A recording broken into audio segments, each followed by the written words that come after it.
good evening and welcome to New York Buddha Dharma. We have an old friend, Dennis Hunter, and a new friend, Lucas.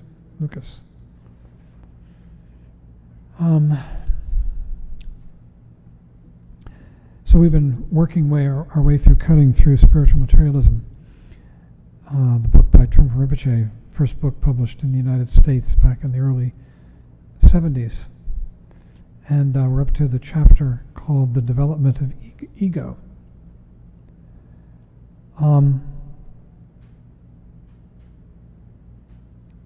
It's important to understand the mechanism of confusion so that we can choose to let it go, choose something else. If we don't recognize it, it's kind of like what Santayana said, those who don't study history are doomed to repeat it. He's a philosopher. And it's kind of like if we don't understand the mechanism of confusion, which is described as being ego by Trungpa Rinpoche, then we're sort of doomed to play it out again and again. It's a matter of switching our allegiance from confusion and error, you might say, of confused mind, to sanity. Now when we practice, as we just did, and we're sitting here and we're resting our minds in this open space of awareness, that is our loyalty to sanity, you might say. It's to awareness. And then when we get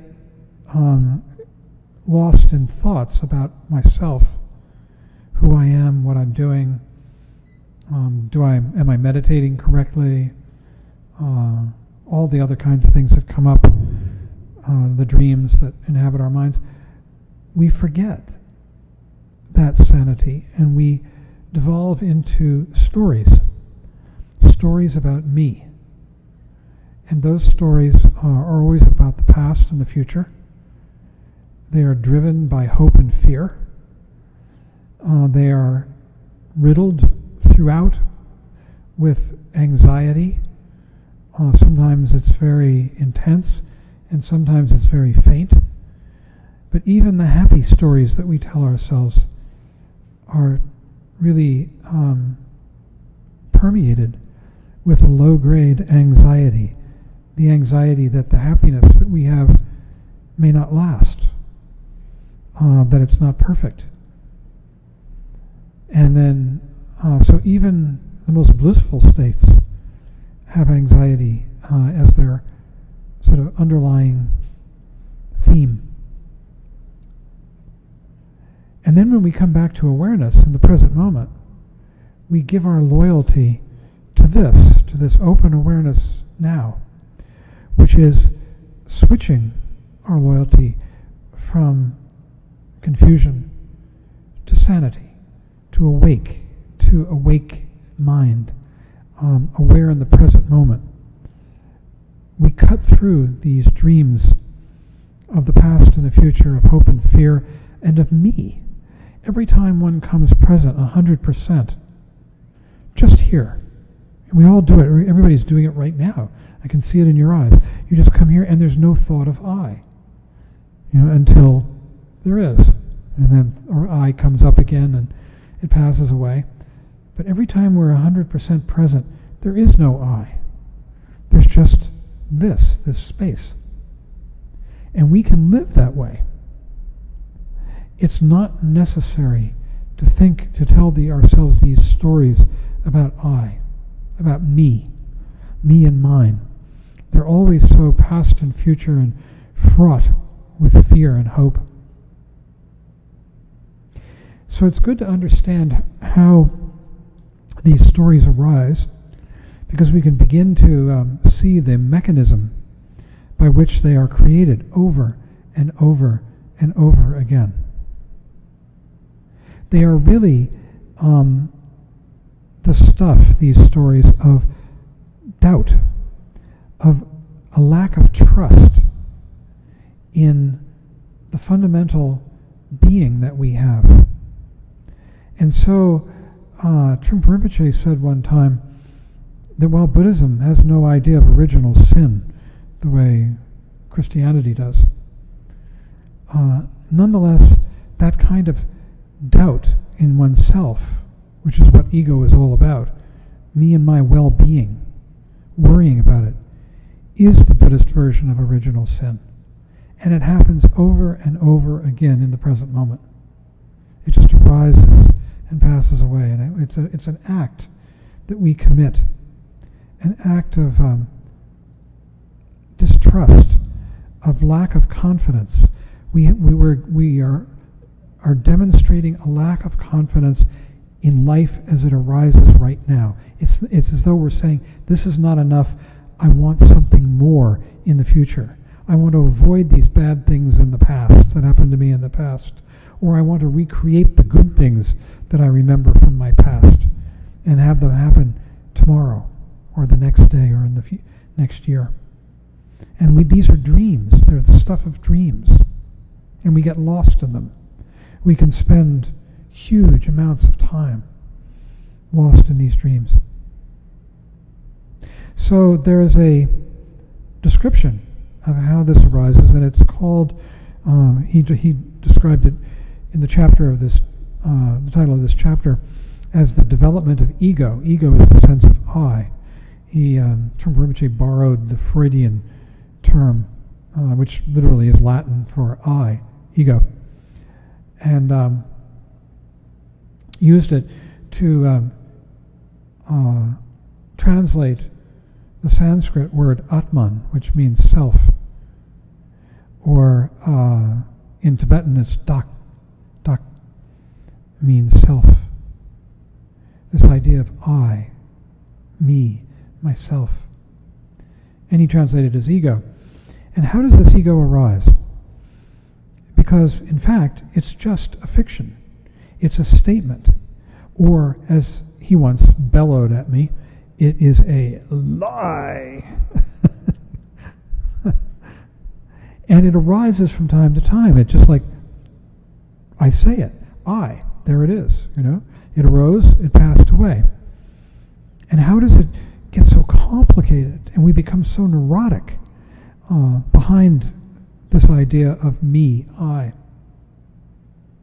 So the reality is described in the Tibetan teachings as being, it's in so many ways it's described, but I'm thinking of the Chögyam description, which is kind of very, very bare bones, as the union of space, which is what we're sitting in here, the space, and wisdom. Now, wisdom is not sort of being smart, being clever, knowing a lot. Wisdom is simply that everything arises, like all these phenomena, people and cushions and sounds, arises and is knowable. That's the wisdom. So we have this enormous space in which everything in the present moment is continually arising and passing away, instant by instant. These words come out of my mouth and they're gone. This gesture is made and it's gone, right? You turn your head and the world changes. And in this enormous space, there is tremendous color, the color of all the knowables, 6 knowables, objects of sight, sound, smell, taste, touch, and mind. So really, what reality is this open space full of flashing color of all these knowables. And the knowables, these phenomena, are in union. You can't separate them from the space. It's like when you look into a mirror, you can't separate the images in the mirror from the glass. You can't separate the phenomena that are arising, people, rocks, stars, sounds, smells, tastes, from the space in which they arise and pass away moment by moment. So they say of this description of reality that it has 3 or sometimes 4 fundamental qualities, which is, first of all, that nothing has any ongoing existence. Everything is passing away momentarily. and that everything is not only momentary, but everything arises in dependence on everything else and has no essence. At the same time, that's the first quality, and they call that the fact that all phenomena and the space are empty. Empty of what? Empty of any ongoing true existence, being, solidity, something you can hold on to. It's like everything is passing through your fingers like sand or water. Just you can't grasp it. That's the first quality. The second quality is that while it does that, it's extraordinarily colorful. There's blue, and there's loud, and there's sweet, and there's sour, and there's sharp, and all these different qualities that the way the phenomena arise and express themselves. And the third quality is that it has enormous warmth, heat, that it's worth being here for this because we could fall in love with it. And the love isn't from me to you or from me to something. It's atmospheric. And the fourth quality that they talk about in the Dzogchen teachings, I've just described the three bodies of the Buddha, for those of you who know that doctrine. But the fourth quality is that everything is arising and passing away spontaneously. The term in Tibetan is hlundrup. And that spontaneity is absolutely unstoppable. Everything arises unstoppably, passes away unstoppably in the present moment. And that spontaneity, when one lives in tune with it, in this present moment, is freedom. Enormous freedom. Freedom from being attached to anything that is static, because there is nothing that's static, but one can still imagine that there is and attach oneself to it. Something that is unchanging, enduring, that we imagine, but which in fact you can't find. Suzuki Roshi, the master of Zen Center. How many people have ever read Zen Mind, Beginner's Mind? Oh gosh, lots. Wonderful book. And so what I'm describing here is what in the Soto Zen tradition is called big mind. This is big mind, this mind of reality. As opposed to ego mind, which in the Soto Zen tradition they call little mind, small mind. In the Tibetan tradition it's sem. Sem is the small thinking mind. Thinks about I and other and all that stuff that goes on between them. And Roshi once, David Chadwick, one of his students, wrote a biography of him called Crooked Cucumber. And Chadwick, in the beginning of the introduction, describes asking Roshi, sort of frivolously, Chadwick thought, he said the words to that effect, if Roshi could sum up the essence of Buddhism in just a word or two or three. And he didn't expect to get an answer. And Roshi responded, everything changes. Everything changes.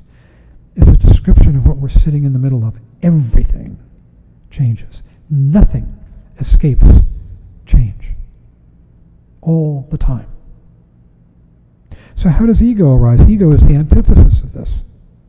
What happens is, this is the way Trungpa Rinpoche describes it in this chapter. This, by the way, there are other descriptions of the development of ego. This is a Mahayana description, a greater vehicle.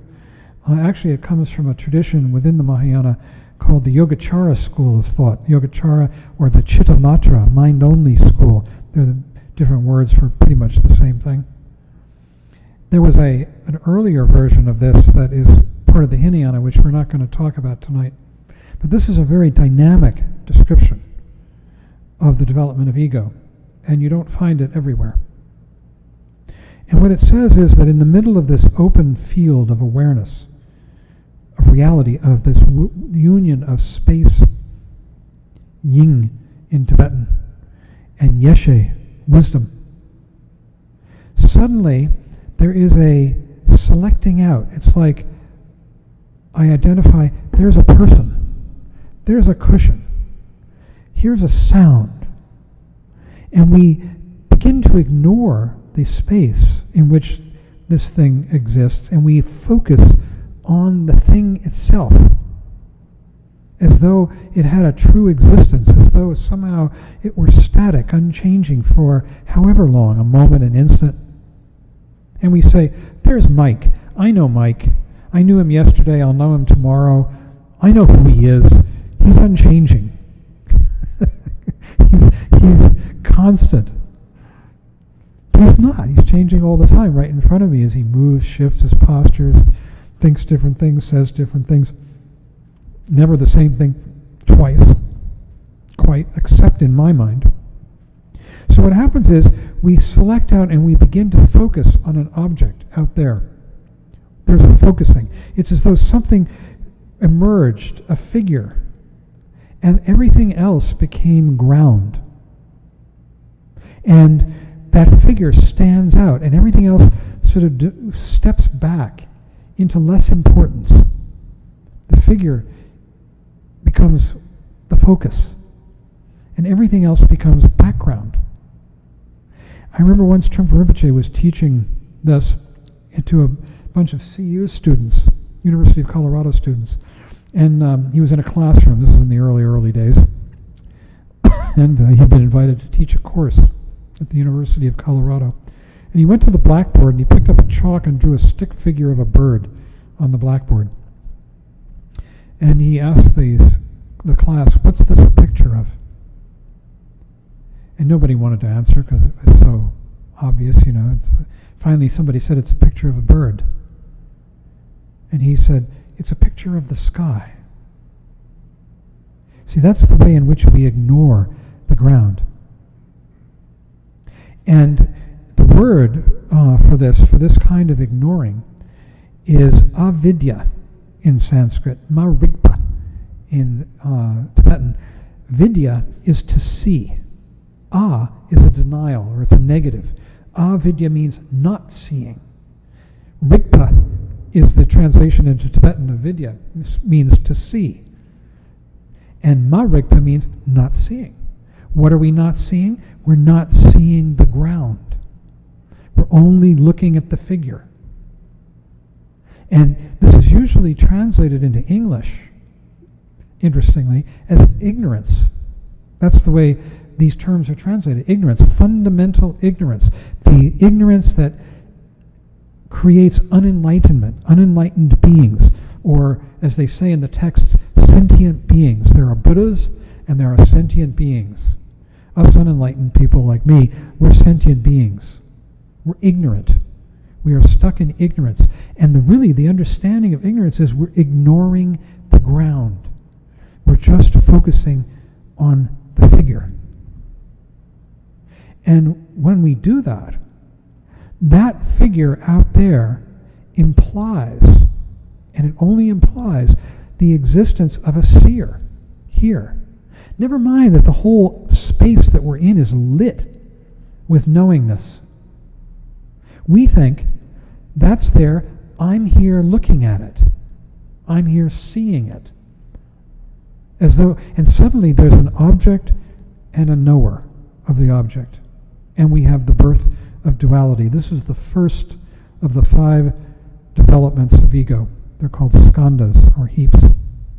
It's the birth of form. And there's this motion that has to take place. If that's out there, therefore I am here. And that motion from there has to be repeated over and over and over again, because otherwise I cease to exist. If you just stop saying it. It's just, as soon as we stop saying I, it's gone. So I wants to keep that whole thing alive, that relationship between other and me, other and I. And so what I does, this implied I, if that's there, I'm here. If that's, see, it's like a circle and a fringe and a center. The circle, the fringe is out there, and it implies the existence of a center. That's me. You can never find it. As soon as you go to look for it, it's another fringe. It's another object. You can never see I. I is only an implication. As soon as you look for it, there's another looker further in, more towards the center, who's looking at whatever it is you take to be I. You say, well, I am my passions. I am my hatred. I am my anger. I am my thoughts. Then there's this I you can't see quite, it's implied, that's looking at the anger, the hatred, the thoughts. So it's kind of like, it reminds me of, there was this Greek philosopher, Zeno, who had this paradox. Zeno's paradox was that when you fire an arrow at the target, it always goes half the remaining distance and never gets there. Or it's like try and find the center of a circle. There's always a smaller center to whatever you draw as the center of the circle. Sort of an infinite going in. But we think I am here. That's there, therefore I am here. And then once that is set up, we want to keep it going back and forth, because as soon as you stop going back and forth, it evaporates. There is no I. So I says, well, if that's there and I'm here, what's our relationship?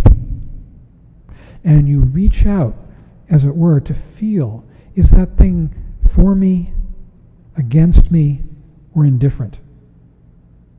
Is it going to augment my existence, detract from it, or do nothing? Which is the second skandha, feeling. We reach out and we feel the quality of this other. And we look at that person and we say, I like the looks of that person. They're going to like me. I'm going to enjoy being with them. I don't like the looks of that person. I want to get away from them. And then that leads us into the third skandha, which is, the second skandha is called feeling. The third one, translated variously, it's samskara in Sanskrit, as concept. We put a label on it. We say, it's good, it's bad, it's a person, it's a rock, it's a cushion, it's a smell. I like the smell, I don't like the smell. We put labels on it. And not only do we put labels on it, but we react, we push and we pull. If we think the thing is going to be pleasant, we pull it towards us. If we think it's unpleasant, we distance ourselves from it. I think children, infants, are born at the level of the third skandha. Maybe second and third skandha. It's all push-pull. They are reacting to pleasure and pain very automatically, instinctively, and they don't have a set of words yet for classifying things. I remember my first daughter and my second daughter, you always teach them, don't touch the stove, it's hot. And I can remember my daughter looking at the stove and pointing to it and looking at me and saying, hot, like that, like she wanted to make sure, it was hot, don't touch it, wanted confirmation.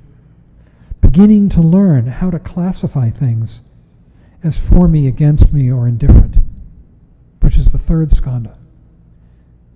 You develop concepts and you begin to push and pull. So a baby, wants the tit, wants milk.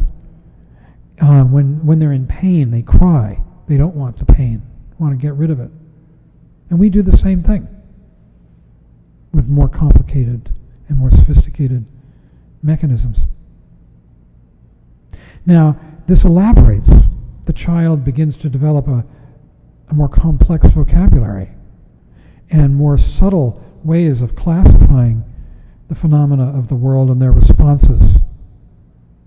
And they begin to move into the fourth skandha, which is called Samskara, which is usually translated as accumulations, or what are some other translations? Formations. And this is where we begin to develop patterns. But that's where the child really is learning, stay away from the stove, it's hot. And these patterns, they're not very accurate. Sometimes the stove isn't hot, right? Sometimes the stove is cold because it hasn't been used. And we do the same thing with the stories that we develop about our lives. We develop stories that are useful, but they're not completely accurate because they're rigid. They're stories. And the stories are relatively unchanging. And certainly, they're not nearly as changeable as reality, which is fluxing all the time. And we develop these stories, and they're called formations or samskara. It means patternings. And this is where karma begins to develop, because what karma really is us getting stuck in repetitive stories that we tell ourselves.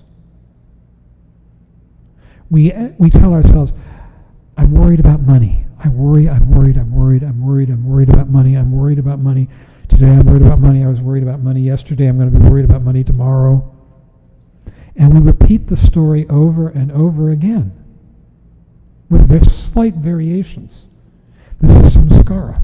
It's patterning. It's grooving. We get grooved into a series of patterns, each according to sort of the idiosyncrasies of the way in which we came into the world, our particular environments.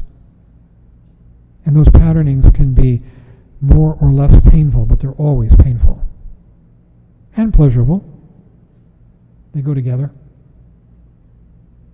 And then things now have been slightly, you might say, somewhat orderly up to this point. But now things begin to go awry. And you get the energy of the push-pull, of I see this person I like and I'm going to push them, I'm going to draw them to me. I see another person who reminds me of my angry mother and I'm going to push her away, and whatever it might be. And we take that energy of the push-pull and we combine it with all the stories we have, that we've been developing about life. And we begin to get the fifth and last development of ego, which is called consciousness, but that's just a gloss for fully developed confusion. And what this means is that we take the push-pull, the energy of the third skandha, and we combine it with the intellectual content, the storylines of the fourth skandha, and we begin to get the realms. These are called the 6 realms. Actually, they're called the 3 worlds. And one of those worlds is the world of desire, which contains the 6 realms. The other 2, we don't need to go into them, but they're all roughly combinations of energy, of relationship, combined with a storyline around it. And we can get stuck, for instance, there are the 6 realms of what are called the realm of desire, the kama dhatu, and they are the God realm, the realm of the jealous gods, human realm, animal realm, the realm of the hungry ghosts, pretas, and the hell realm. And what these are just different stories and different energy levels. So the hell realm, the story is really unpleasant. The story is that I am under attack. My very life is in danger. And and not only that, but I'm being tortured. I'm being subjected to terrible pain of one kind or another. And I really, really, really don't want this. I want to destroy the object of my fear and hatred. And so the emotion of the hell realm, of course, is hatred. And it involves a story of terrible suffering and the action of hatred, which is like, as they describe it in the text, as they say, it's like drinking molten metal, hatred. And they're all different kinds of hells, and they have different degrees of pain. There are actually, I think there are 9 cold and 9 hot. Anybody remember? And then there are a couple of ancillary, what they call the hells that are sort of around and by the sides. But there are these 9 cold hells and then the 9 hot hells. And I see smiles here, but you wouldn't smile if you were in hell, because it's terribly, terribly painful. And there are people who are in hell. We can see them. Sometimes you see them on the streets of New York, talking to themselves and yelling and screaming, and being really frightened, unhappy, angry, scared. And then at the other end of the samsaric spectrum, there are the God realms. And the gods they don't see everything as threat. See, the hell beings see everything as threat. It's like when you go to hell, you might be in a field of molten metal, and you're just being burned up in it over and over and over again. The gods are in the completely different environment. Everything they see is beautiful. Everything they smell is perfume. Everything they hear is wonderful music. Everything they taste is ambrosia. They make love with a glance. It's just a realm of extraordinary happiness and pleasure. With the occasional doubt of, have I really got it made? Yeah, I've got it made. See, that's what constitutes being a god, is the knowledge, I've got it made. I've got it made. I'm rich. I'm loved. I'm beautiful. I'm happy. I'm where I want to be. That's the definition of the God realm. You could be as poor as a church mouse, but if you think you're where you want to be, you're in the God realm. And there are all these different realms in between, and we're going to go talk about the realms more in the next talk. So you see, this is this complex mechanism, and it's all based on stories that evolve from that fundamental error of selecting something out, the figure, from the ground, as though that existed, and then we ignore the ground. That's why meditation is constantly coming back into the space of the present moment. We are coming back to the ground of our being. And in doing that, we are waking up. The actual instruction that often given, I didn't do it tonight, is to become one with one's awareness, one with this space. And what that simply means is you let go of the watcher. The watcher is this voice. I used to think of the watcher as like a parrot sitting on my shoulder wearing a Keystone Cop hat. And the parrot's giving directions, saying, that's good, that's bad. Do this, don't do that. And squawking. That's the watcher. Trungpa used to call the watcher the hitchhiker. It's because it's somebody who's hitching a ride. You're driving the car, and this person, this voice, is hitching along, hitching a ride.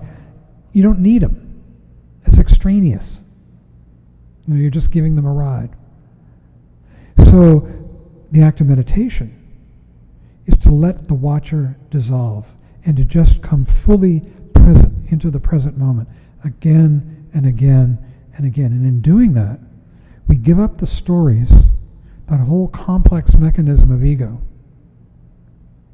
And to the extent that we can, we come back to reality. That's the practice, however we do it.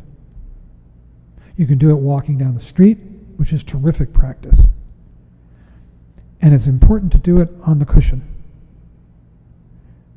Cushion helps you then do it on the street. In a way, doing it on the street is even more important, more powerful than doing it on the cushion. It's just that it's a lot harder. Because when we're walking down the street, we're being dinged by all kinds of things that provoke us into that whole development of ego. We see this person who reminds us of someone, and zoom, we're off. I mean, how many times have we been walking down the street and you made love to somebody even before you passed them, some stranger? You've had a fight with somebody before you've passed them, and then they've passed and they're gone. They just provoke associations. All kinds of things happen all the time, so it's harder to come back on the street. There's so many more triggers to trigger us into our dream states. On the cushion, we're bored. Boredom takes place. Boredom is a great help. Brings us back out of these. See, the thing about the stories is they're very entertaining. They are the perils of Pauline. They are Game of Thrones. They are, I'm not kidding, that's where the movies and TV and all the dramas get their stuff. It's the same entertainment value that we have with ego. Ego is all about hope and fear. What else is TV about? You watch it. It's all about, will the hero or the heroine win out in the end? Or is it going to have a good ending or a bad ending? An up ending or a down ending? And we all know that up endings sell a lot better than down endings. This is a Hollywood truism. I remember hearing Robert McKee talk about the story of how the movie Seven was made. I've never seen Seven. It's a very good movie. It's very, very hard to watch.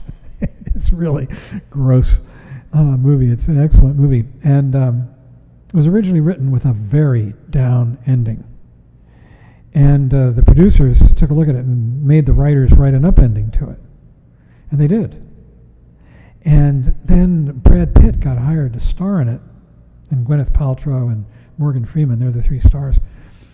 And when Brad Pitt read the original script with the down ending, he liked it. And so what Brad Pitt says goes, and it was made with the down ending. And it has a very dark ending. So one day I'd listened to McKee talk about it, and I was walking down the street in Union Square, and there's one of these guys with a table, and he's selling movie scripts. You find those occasionally. And there on the table is Seven. So I thought, wow, I'm going to read Seven. And I bought the script. And I went home. And when I got to the end, it had the up ending.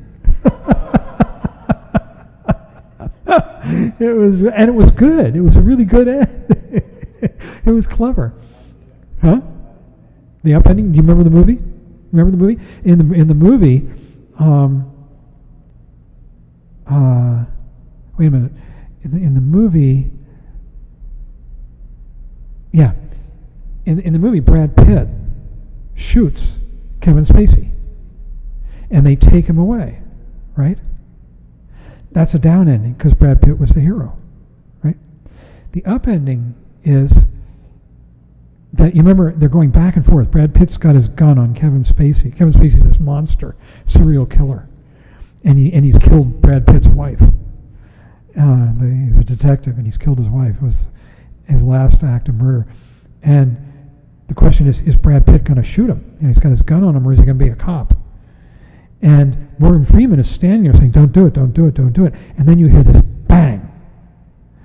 And in the up ending, fade to black, and then fade in, and they're taking Morgan Freeman away. And Morgan Freeman shot Kevin Spacey to save Brad Pitt from doing it. And as they take him away, he was saying, I was getting ready to retire anyway. That's the last line of the script. Terrific up ending, so as up as an ending can be in that situation. Because, Freeman sacrifices himself. The older black cop sacrifices himself to save the young, the young guy whom he has an affection for and loves. So we're always looking for these endings in our lives, and they are so seductive. These scripts, the scripts of, am I going to get rich? Am I going to be loved? Am I going to, get famous? Am I going to be a success? Am I going to be a failure? Am I going to be lonely? These are movie scripts that are playing out in our lives. We're living them out, right? And really what's being called for again and again is for us to let go of the script and float free in the present moment. There's plenty to work with here, but to give up the script. And, there's this thing I keep mentioning. It went around in the emails for a while. Quote from Trungpa Rinpoche, and this is really it. He says, the bad news is we're falling through centerless space. That's the truth. That's what the present moment is. The good news is there is no ground. It's hilarious. But that's the challenge. Isn't it frightening to give up our reference points of me, my future, my past, and to simply work with our lives as we head towards the final end, the denouement? They say that great teachers, great enlightened people, go into death with happiness. All different kinds of ways, but with a good state of mind. Not with fear and regret and sorrow. So that's the talk for tonight. That's about the development of ego.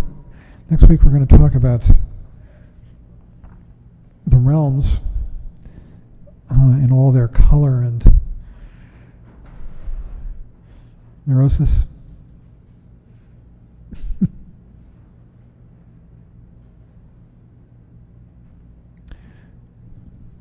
Carrie. Okay. Too close? Thank you. I really enjoy the analogy or the terminology of using the figure ground as an example of how we get focused on things, and this is where we lose the knowledge that comes with being present of everything, around us. My question would be, it seems that with shamatha and with certain meditation techniques, focusing on the breath, for example, as well as, there are a lot of meditation techniques, there's mantras and there's, I don't know whether how often focusing on candles or something like that is a traditional Buddhist technique, but it seems that in using those techniques, we're actually focusing on the figure, right? Mm-hmm.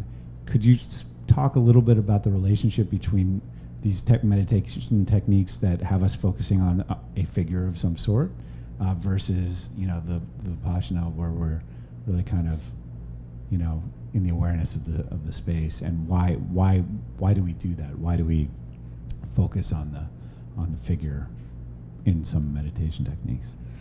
Well, for one thing, unless we focus on the figure, we don't come out of our thoughts. You see, really, shamatha, when you focus on a figure, it's a handle for pulling you out of dream and into awareness. Awareness of what? Awareness of that object, that figure. And unless you do that, we just stayed lost in dreams. I mean, most people who never practice meditation walk around lost in reflection, lost in dreaming. And we do that too, even though we're meditators. But when we sit down and we focus on the breath, then we become aware of how quickly we go off into dream. And we begin to become aware of the difference between dreaming and coming back into the present moment. See, when the breath, especially when it comes out of your nostrils or your lips, at that instant, that's the present. If you're aware of that sensation as it comes out of your nose or out of your lips, you are in the present moment. You're not dreaming in the past or the future. That's why it's emphasized, that sensation. As soon as you go out, you're back into the realm of imagination. It's visualization. You're doing a visualization and visualizing the breath going out into the space like a line. And that's okay. Because what we're doing is we're coming out into this space of the present moment. We're doing shamatha vipassana when we do that. But when you're just doing shamatha, really what you're working with, in advanced teachings, it's the same thing, like the Chögyam teachings. One of the first things you do is you begin to see the difference between, as they put it in the Chögyam teachings, the Great Perfection teachings, mind and awareness. Between little mind, which is thinking mind, and awareness mind, which is the mind of coming present. That's what shamatha's about. It's about beginning to be able to come present and beginning to recognize when one isn't, to recognize being lost. Now, if you just stay with shamatha, you're not going to get enlightened. You're not even going to reach the level of an arhat, who discovers at the first level, the Hinayana level, you discover egolessness. And in fact, if you develop shamatha to a fine point, if you really develop the ability one does to focus completely, one-pointedly on an object, that can be rather dangerous, because those are called trance states. They're called the dhyanas, or in the Pali tradition, they're called jhana, the jhanas. And what these are states of concentration. Remember I said there are three realms? There are three worlds, confused worlds, and the world of desire contains the 6 realms, but there are 2 others. Above the realm of desire, there's what's called the realm of pure form, and then above that, there's what's called the formless realm. These are states of, they're still confused states, they're not enlightened, but they are characterized by the ability to focus really, really, really powerfully on an object without deviation. And you move up, there are 4 levels in the realm of pure form, and then there are 4 levels in the formless realm. And the better you get at focusing one-pointedly on an object, you go higher and higher. But these are regarded as dangerous, at least to practice them initially, because you can get stuck in them. They're very pleasurable, very calm, they're peaceful, and they're full of a kind of peaceful bliss. And there are stories of yogis getting stuck in them, and their bodies wither away until all that's left is a mind, and until some great teacher comes along and wakes them up and tells them to get on with their path. I once asked Trungpa Rinpoche if it was ever useful to practice the dhyanas, and he said yes. After you fully understood emptiness, fully basically enlightened mind. And I asked him, well, what's the point of doing it then? And he said, to achieve flexibility of mind, as though, so that you can understand all the different possibilities and help people, who have gotten into those places and are perhaps trapped in them. That's the way I took it.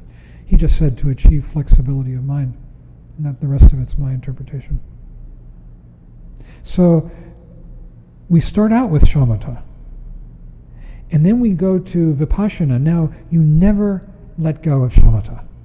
That principle of shamatha, the ability to rest in awareness, this peace of open awareness, is part of vipassana too. So the basic principle of shamatha is never abandoned.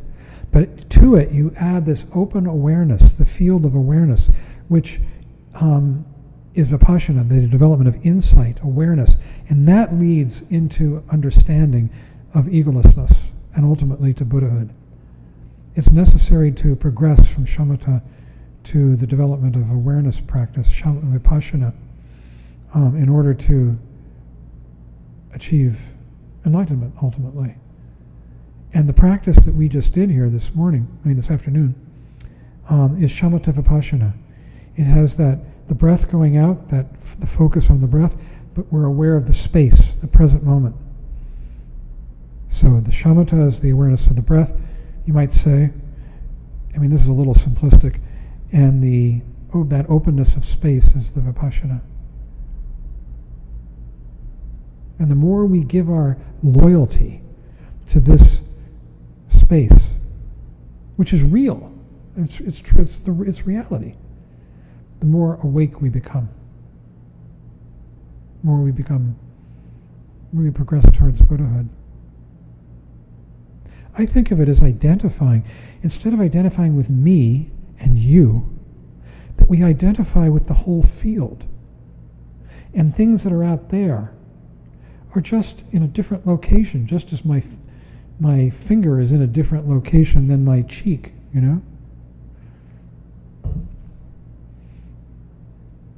Trungpa Rinpoche said at one point, he said, it's all one.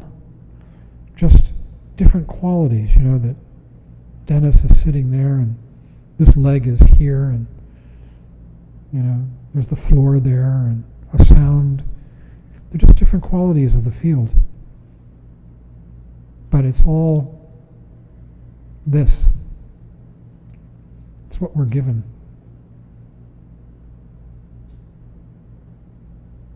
You could say it's all mine. And not in a sort of a selfish way, but in a way that would make you be generous to everything. It's worth cherishing everything in the field.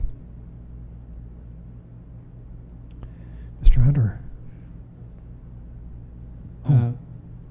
First of all, thank you for the teachings. That description was very incredible. My question has a relation with his question.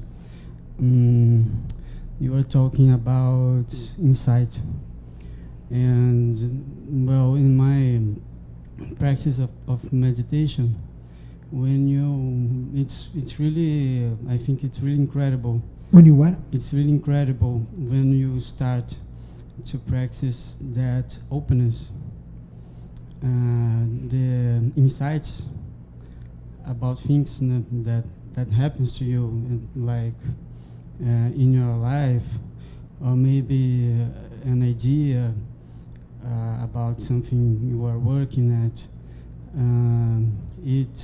It really comes spontaneously, and it feels to me like it's something you don't even control. Like you just try to practice that openness, and I don't know, things happen, and I would like you to talk more about insight. More about insight? Yeah. Thank you. Well, I mean, I think you said it, that the more we tend to live in our dreams, our thoughts, and they're very stale and pedestrian, ordinary. And they keep us, they're very limited, the stories that we tell ourselves. But when we begin to expand our awareness, as it were, into the present moment, the unexpected can happen. And insights can arise, and strange occurrences, coincidences, and you become more aware of everything. I mean, if we're always thinking about me, it makes us sort of stupid. We don't pay attention to what's out there. But when we begin to give that up, then we have time to really look and open our eyes and our hearts and our minds to what's going on around us. And we become much more intelligent, much more intuitive, and open to the magic of the world. The non-linear, intuitive things that can happen. So I think you said it all, it's really true. We become smarter, I think, when we come present.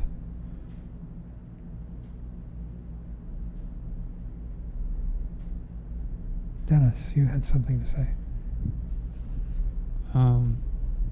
There's this. Good. There's this phrase that I've seen passed around on social media. It's kind of a slogan, and it was given by this woman who's a life coach. Her name is Nancy Levin. Nancy what? Nancy Levin. Levitt? Levin. Levin. Okay. And she said, honor the space between no longer and not yet.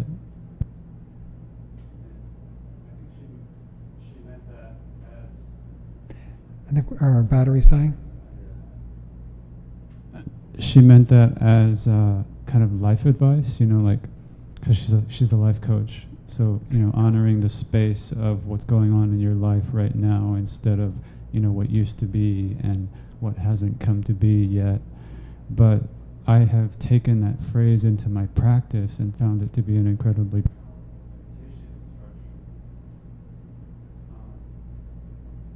I think we need more batteries, I'm sorry. But, yeah. If I could go on, though.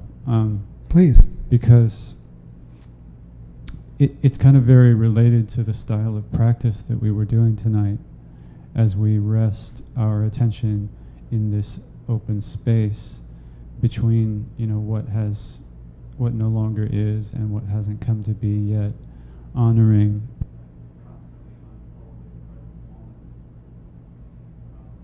Mm-hmm. find myself contemplating a lot what it means to honor that space.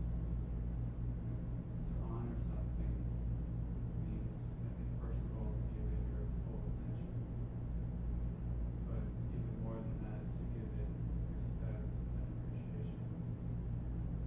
So really appreciating this constantly unfolding space for whatever it is. And like you said, cherishing.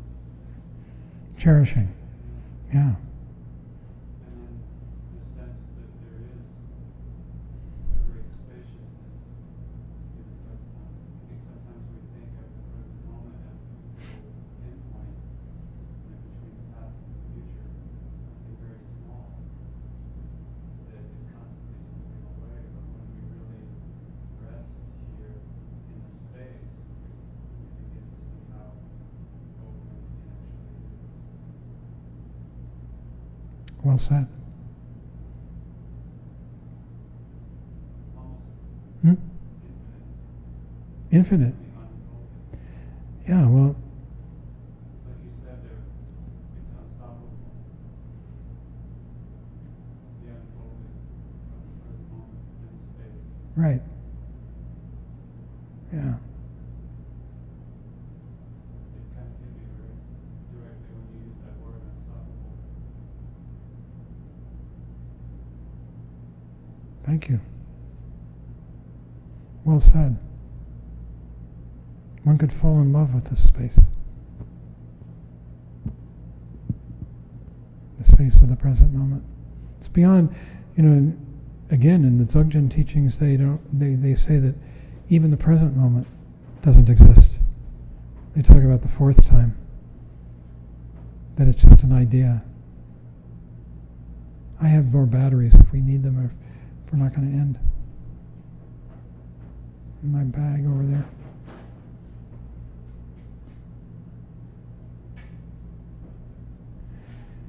Yeah. And because the past and the future are myths. They don't actually exist.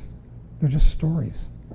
Very limited stories compared to the reality of what they actually were, which is what they... It's like if we were to tell a story about this meeting tonight, it would be so... Each one of us would have a different story to tell, first of all, what happened here this evening. And it would be so tiny compared to the richness of the reality of what we experience in any given moment, which is really indescribable. Beyond words, we just pick out little things of what was important to me,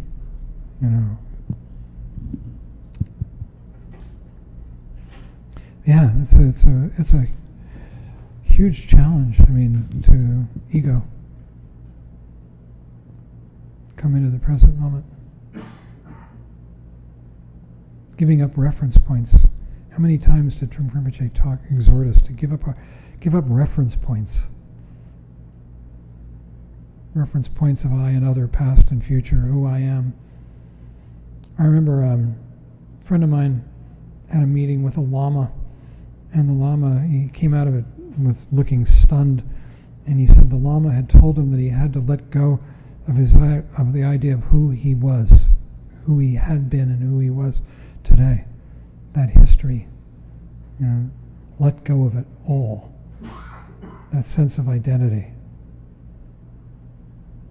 Wow. Tall order. For me, anyhow. Maybe not. Maybe every time we come present into the present moment, we're doing just that.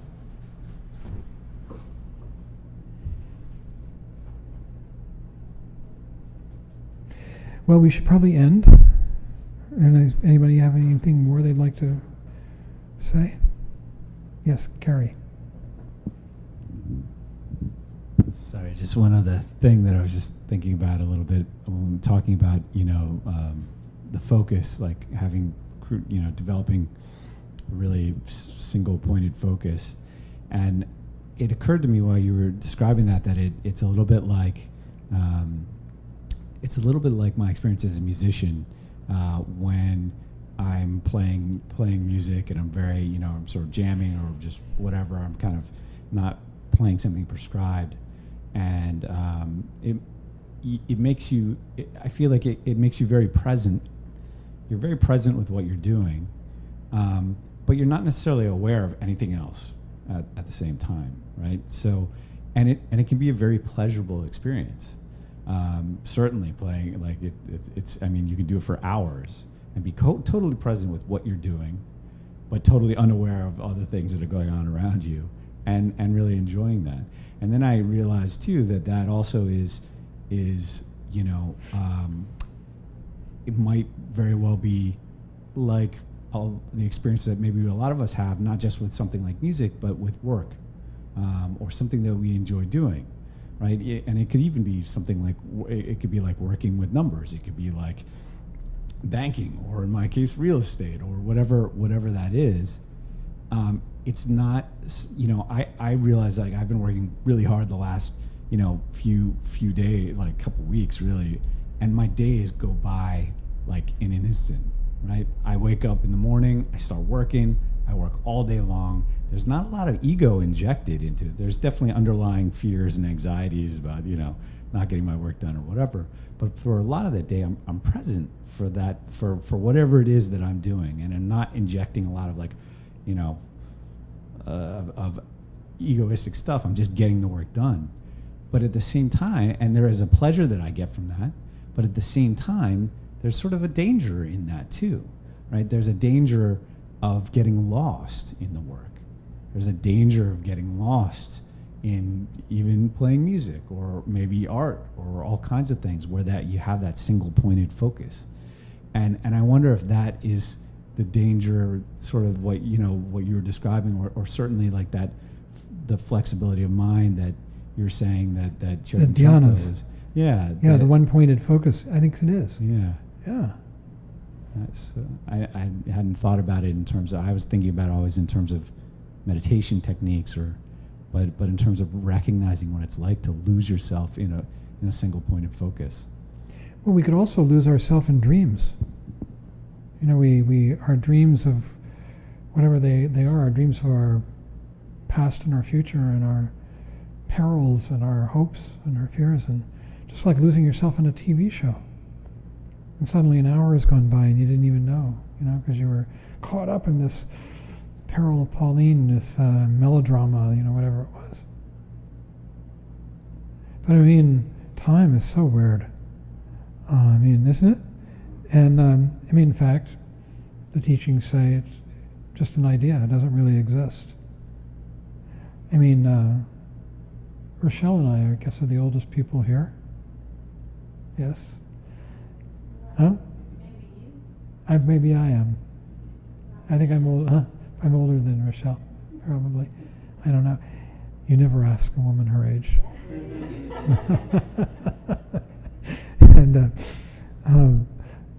And it just went like that.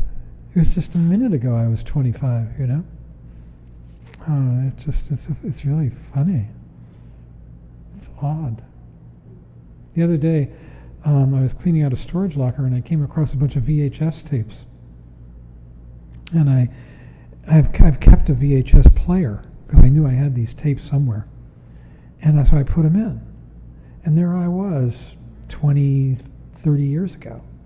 Actually, there's one tape shot in 1974. That's what? 43 years ago. And I'm in that. There's a picture of me. It was just yesterday. It's the funniest thing, isn't it? But the way in which we lose our lives is by falling into dream. And the way in which we live our lives is by being present. I always felt of Trungpa Rinpoche that he was just so present. And everybody did. I mean, I just watched him, the way he moved, and with a cigarette or his glass of scotch or whatever it was he had, it always seemed so conscious and so interested in what was going on. Never saw him sort of retreat into thinking. Just didn't happen. Tony.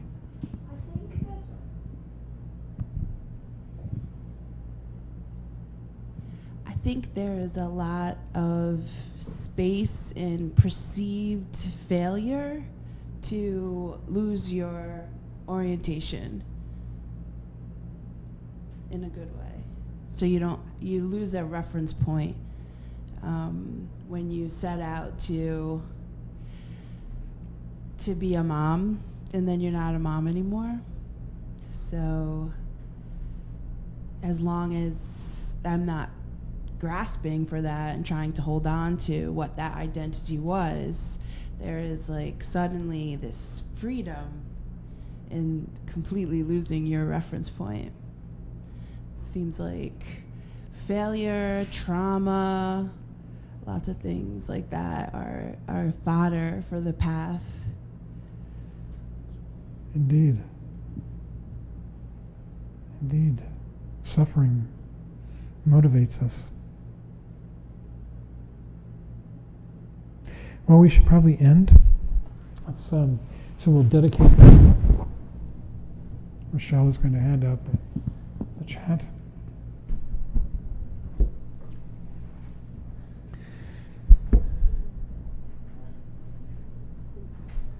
What we're doing, this is a Mahayana Buddhist practice of giving away the benefit to other sentient beings. The merit that we have accumulated by studying the teachings and practicing tonight, we're giving it away for the benefit of others. And I don't know where I came across this, but I came across an exchange recently between a student and a teacher, and the student asked the teacher, don't you need the merit in order to be able to progress, more on the path? And the teacher said, I shouldn't tell you this, but when you give it away, you get more by giving it away than if you had kept it.